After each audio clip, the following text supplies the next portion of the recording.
Serial वसुधा के आने वाले अपकमिंग ब्रेक में कहानी ऐसा खतरनाक मोड़ लेने वाली है जिसे देखकर दर्शकों के होश उड़ जाएंगे। इस बार सिर्फ परिवार के रिश्ते ही नहीं बल्कि भरोसा, प्यार और सम्मान भी दांव पर लगने वाला है।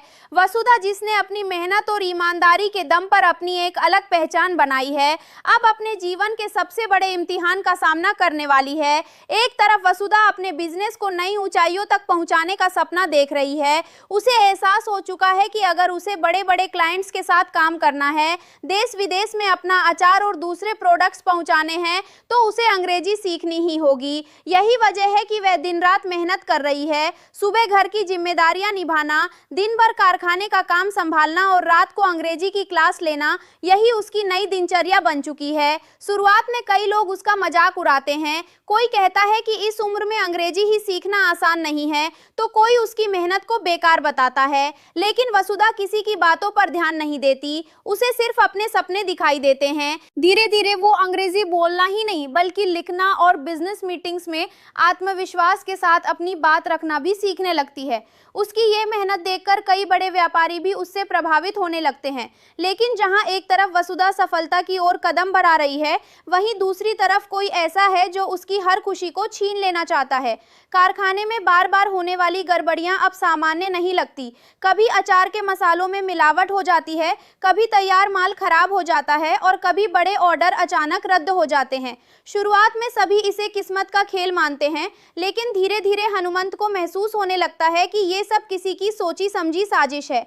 हनुमंत बिना किसी को बताए पूरे कारखाने पर नजर रखना शुरू कर देता है। वो हर कर्मचारी की गतिविधियों पर ध्यान देता है। रात के समय भी वो कई बार चुपचाप कारखाने के आसपास छिपकर निगरानी करता है। उसे विश्वास है कि एक ना एक दिन असली गुनहगार जरूर उसके सामने आएगा। इधर समर और करिश्मा भी अजीब तरह का व्यवहार करने लगते हैं। दोनों बार बार वसुधा की तरक्की देखकर परेशान नजर आते हैं। करिश्मा को डर है कि अगर वसुधा इसी तरह आगे बढ़ती रही तो परिवार में उसकी अहमियत खत्म हो जाएगी। वहीं समर को लगता है कि वसुधा की बढ़ती सफलता उसके सारे प्लान बर्बाद कर देगी। दोनों आपस में कई बार गुप्त मुलाकातें करते दिखाई देते हैं, जिससे दर्शकों का शक और भी गहरा हो जाता है। उधर चंद्रिका सिंह चौहान, जिन्हें सभी देवी हुकुम कहकर सम्मान देते हैं, बाहर से तो हमेशा वसुधा का साथ देती हुई दिखाई देती हैं। वो सबके सामने उसकी तारीफ करती हैं, उसे आगे बढ़ने की सलाह देती हैं और परिवार के सामने उसका हौसला बढ़ाती हैं। लेकिन जैसे ही वो अकेली होती है, उनके चेहरे के भाव पूरी तरह बदल जाते हैं। उनकी आंखों में एक अजीब सी नफरत दिखाई देती है, जिसे अब तक किसी ने नहीं देखा। एक दिन वसुधा को एक बहुत बड़ी कंपनी से करोड़ों रुपए का ऑर्डर मिलता है। पूरे परिवार में खुशी की लहर दौड़ जाती है। सभी को लगता है कि अब वसुधा का बिजनेस नई उड़ान भरने वाला है।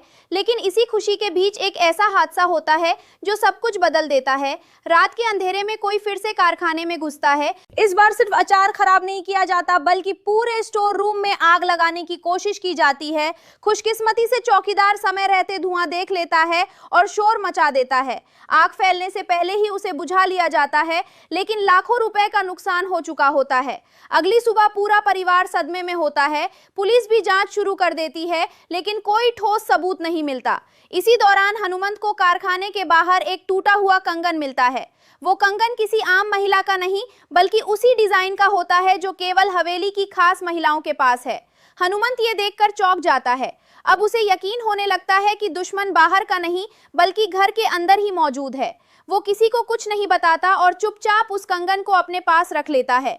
उसी रात वो हवेली के हर सदस्य पर नजर रखने का फैसला करता है, लेकिन उसे बिल्कुल भी अंदाजा नहीं होता कि जिस सच तक वो पहुंचने वाला है, वो सिर्फ वसुधा की जिंदगी ही नहीं बल्कि पूरे चौहान परिवार की नींव हिला देगा। सबसे बड़ा सवाल अब यही है कि आखिर वो रहस्यमयी शख्स कौन है जो बार बार वसुधा की मेहनत को मिटाने की कोशिश कर रहा है। क्या ये सब समर और करिश्मा की चाल है या फिर इसके पीछे कोई ऐसा चेहरा छिपा है जिस पर आज तक किसी ने शक तक नहीं किया?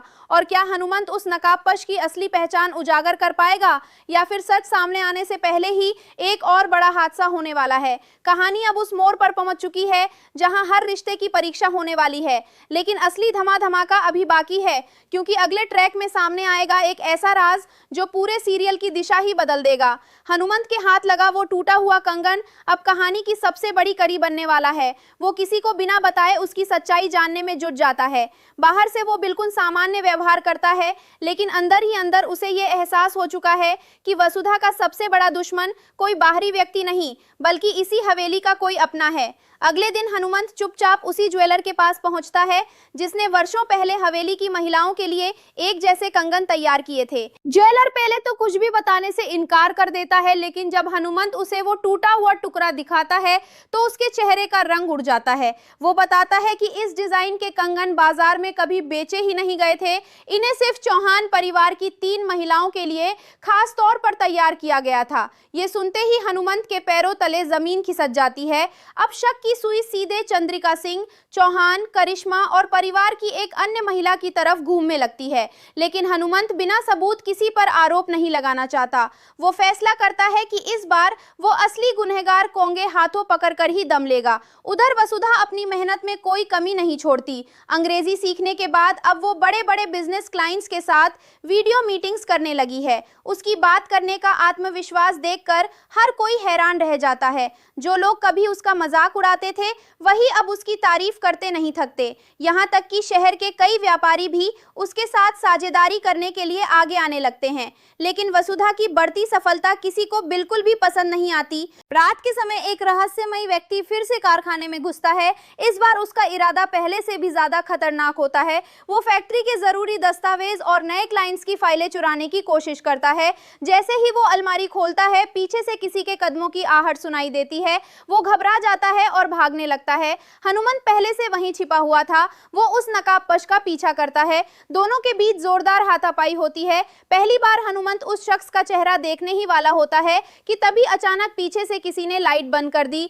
पूरा कारखाना अंधेरे में डूब जाता है। अंधेरे का फायदा उठाकर नकाबपोश वहां से फरार हो जाता है, लेकिन भागते समय उसकी जेब से एक चाबी गिर जाती है। हनुमंत जब उस चाबी को उठाता है तो उसकी आंखें फैल जाती हैं। ये कोई साधारण चाबी नहीं बल्कि हवेली के पुराने तहखाने की चाबी होती है, जिसके बारे में बहुत कम लोगों को जानकारी है। अब हनुमंत देर के बिना उसी रात तहखाने की तरफ जाता है। जैसे ही वो दरवाजा खोलता है, अंदर का नजारा देखकर उसके होश उड़ जाते हैं। वहां वसुधा के बिजनेस से जुड़े कई जरूरी कागजात, नकली मोहरे, खराब किए गए अचार के डिब्बे और कुछ ऐसे सबूत रखे होते हैं जो साफ बताते हैं कि कई महीनों से एक सुनियोजित साजिश चल रही थी। इसी दौरान उसे एक पुरानी डायरी भी मिलती है। डायरी के कुछ पन्ने फटे हुए होते हैं, लेकिन जो लिखा होता है उसे पढ़कर हनुमंत पूरी तरह टूट जाता है। उसमें बार बार एक ही नाम लिखा होता है, देवी हुकुम। हनुमंत को पहले विश्वास ही नहीं होता। वो बार बार डायरी पढ़ता है और खुद से कहता है कि ये सच नहीं हो सकता। जिस देवी हुकुम को उसने हमेशा परिवार की इज्जत और सम्मान का प्रतीक माना, क्या वही वसुधा की जिंदगी बर्बाद करने की साजिश रच सकती है? इसी बीच तहखाने के बाहर किसी के कदमों की आवाज आने लगती है। हनुमंत जल्दी से सबूत समेटकर एक खंबे के पीछे छिप जाता है। कुछ ही पल बाद वहां एक नकाबपोश महिला आती है। वो धीरे धीरे अपना नकाब हटाती है और हनुमंत की आंखें हैरानी से फटी रह जाती हैं। वो चेहरा किसी और का नहीं बल्कि देवी हुकुम का होता है। देवी हुकुम खुद अपने हाथों से सारे सबूत जलाने की तैयारी करने लगती हैं। वो बड़बड़ाते हुए कहती हैं कि अगर वसुधा इसी तरह आगे बढ़ती रही तो पूरे चौहान परिवार की सत्ता और सम्मान उसके हाथ से निकल जाएगा, इसीलिए वसुधा को हर हाल में रोकना ही होगा। ये सब सुनकर हनुमंत के पैरों तले जमीन खिसक जाती है। उसकी आंखों में आंसू आ जाते हैं। जिस महिला को उसने भगवान की तरह पूजा, वही उसकी बेटी की सबसे बड़ी दुश्मन निकली। लेकिन सबसे बड़ा झटका अभी बाकी है। जैसे ही हनुमंत बाहर निकलकर देवी हुकुम का सामना करने की कोशिश करता है, पीछे से कोई उसके सिर पर जोरदार वार कर देता है। हनुमंत बेहोश होकर जमीन पर गिर पड़ता है। उसकी मुट्ठी में अब भी वो डायरी और टूटा हुआ कंगन मजबूती से दबा होता है। सुबह जब पूरे परिवार को हनुमंत बेहोशी की हालत में मिलता है, तब हर कोई घबरा जाता है। लेकिन होश में आने से पहले ही हनुमंत सिर्फ एक शब्द बोल पाता है, देवी। क्या हनुमंत पूरी सच्चाई सबके सामने ला पाएगा? क्या देवी हुकुम अपनी असलियत छिपाने के लिए एक और खतरनाक कदम उठाएंगी? और क्या वसुधा को आखिरकार पता चल जाएगा कि जिस महिला को वह भगवान से भी बढ़कर मानती थी, वही उसकी सबसे बड़ी दुश्मन है? इन सभी सवालों का जवाब कहानी के अगले और सबसे विस्फोटक ट्रैक में मिलने वाला है, जहां रिश्ते टूटेंगे, भरोसा बिखरेगा और चौहान परिवार में ऐसा तूफान आएगा जिसकी किसी ने कल्पना भी नहीं की होगी। हनुमंत के मुंह से निकला सिर्फ एक शब्द, ते भी पूरे चौहान परिवार को सोचने पर मजबूर कर देता है। कोई समझ नहीं पाता कि आखिर वह किस देवी की बात कर रहा है, लेकिन देवी हुकुम के चेहरे पर पहली बार घबराहट साफ दिखाई देने लगती है। वह तुरंत खुद को संभालती हैं और सभी के सामने मासूम बनने का नाटक करती हैं। वह कहती हैं कि शायद हनुमंत किसी सदमे में है, इसलिए उसे कुछ भी समझ नहीं आ रहा। परिवार के ज्यादातर लोग उनकी बात मान लेते हैं, लेकिन वसुधा को पहली बार कुछ अजीब महसूस होने लगता है।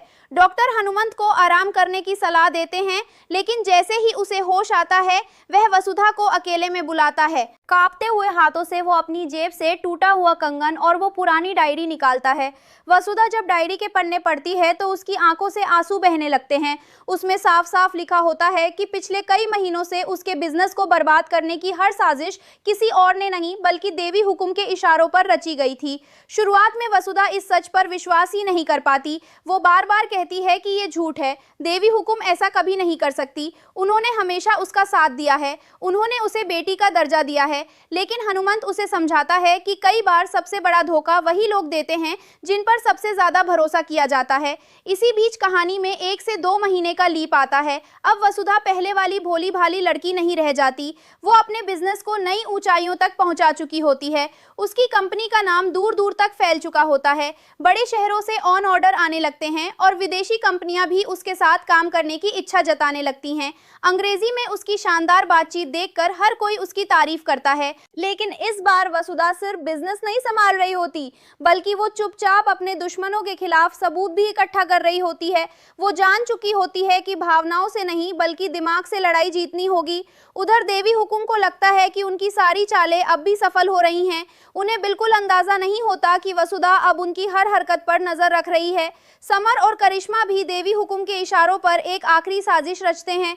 इस बार उनका प्लान होता है कि वसुधा के नए प्रोडक्ट लॉन्च के दिन फैक्ट्री में इतना बड़ा हादसा कराया जाए कि उसका पूरा बिजनेस हमेशा के लिए खत्म हो जाए। लेकिन उन्हें क्या पता कि इस बार शिकारी खुद जाल में फंसने वाला है। लॉन्च वाले दिन मीडिया, बड़े बिजनेसमैन और शहर के कई सम्मानित लोग फैक्ट्री में मौजूद होते हैं।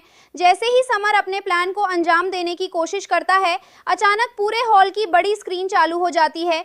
वहां एक एक करके सभी सीसीटीवी फुटेज चलने लगते हैं। हर कोई अपनी आंखों से देखता है कि कैसे रात के अंधेरे में कारखाने में घुसकर अचार खराब किए गए, दस्तावेज चुराए गए और आग लगाने की कोशिश की गई। सबसे बड़ा झटका तब लगता है जब अंतिम वीडियो में देवी हुकुम खुद नकाब हटाते हुए साफ दिखाई देती हैं। पूरे हॉल में सन्नाटा छा जाता है। परिवार का हर सदस्य स्तब्ध रह जाता है। समर और करिश्मा के चेहरे का रंग उड़ जाता है। हनुमंत की आंखों से आंसू बहने लगते हैं, क्योंकि जिस महिला को उसने वर्षों तक भगवान की तरह पूजा, वही उसकी बेटी की सबसे बड़ी दुश्मन निकली। देवी हुकुम पहले तो सारे आरोपों से इनकार करती हैं, लेकिन जब वसुधा उनके सामने डायरी, टूटा हुआ कंगन, तहखाने से मिले सबूत और सीसीटीवी फुटेज रख देती है, तब उनके पास कोई जवाब नहीं बचता। इसके बाद देवी हुकुम पहली बार अपना असली चेहरा सबके सामने लाती हैं। वो गुस्से में चिल्लाते हुए कहती हैं कि उन्हें हमेशा डर था कि एक दिन वसुधा उनसे ज्यादा सम्मान और ताकत हासिल कर लेगी। वो नहीं चाहती थी कि चौहान परिवार में किसी और का नाम उनसे बड़ा हो जाए।